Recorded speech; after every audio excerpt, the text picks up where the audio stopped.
binabahagi ang kapayapaan sa isa't isa. Naway kayo rin ay magbahagian ng may kagalakan ang kapayapaan ng Diyos.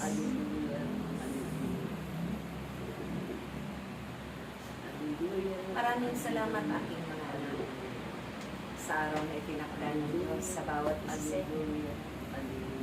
Dahil sa pamamagitan ng kanyang pagtitipon sa bawat isa.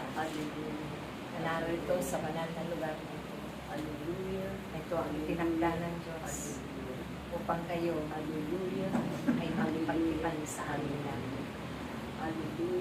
Ito ay isang biyaya at pagpapala sa inyong mga buhay. Ani sa panaginip, hindi ninyo pinangarap. Subalit ito ang napakalaking pangarap ng Diyos at sa kanyang mga anak na minamahal at dakila ng kanyang pagpapahalaga sa bawat isa. Kung kaya't huwag kayong magtaka kung bakit ang inyong mga buhay ang siyang tinakda upang matawid ninyo ang mga buhay ng imbay pinagtitiisan ng bawat isa. Pinagdurusahan dahil sa kahirapan tulad sa pananalaman. Subalit ang lahat ng yan ay umilas at nagdaan sa inyong buhay. Nakasama ninyong Diyos. Lingid sa inyong palamang. Kayong lahat ay tunay na kanyang pinagpala sa mga panahon ay tinakda niya ang inyong mga buhay. Kung kaya't sa panimula pa lamang na kayo ay nakapakinig na ng kanyang mga aral at mga katupan.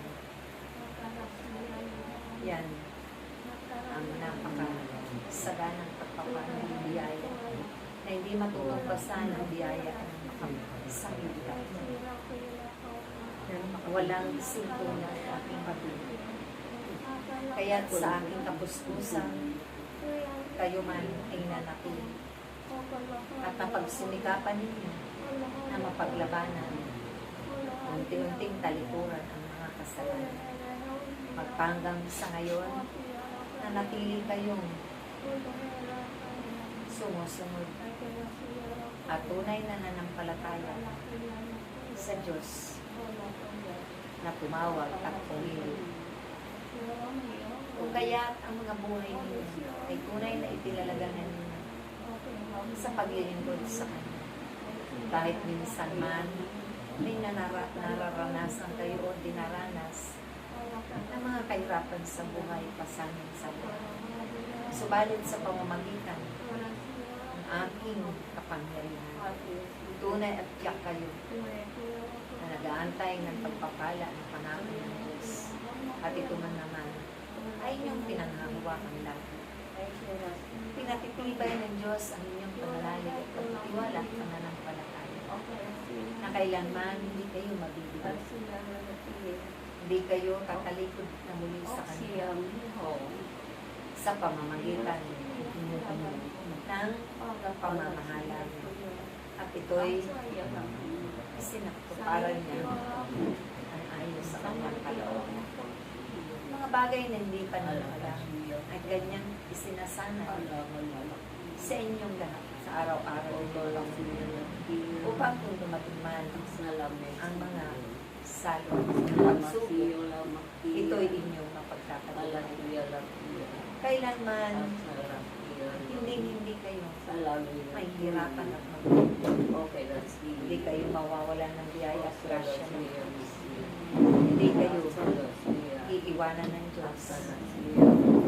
Kayong lahat ay Kanyang sasamahan at pangalaman upang maabot ninyo ang buhay na walang hanggan at makaparoon kayo manubalik sa piling pagdating ng takdang panahon ang inyong mga hirap na buhay ay Kanyang pupunan dahil nararapat ipagdanda ninyo ang lahat-lahat habang kayo narito sa sangin, habang kayo ay may mga lakas, habang kayo ay nakakasunod habang kayo ay nananalig at palataya ng tunay at tapat hanggang wakas ng inyong buhay.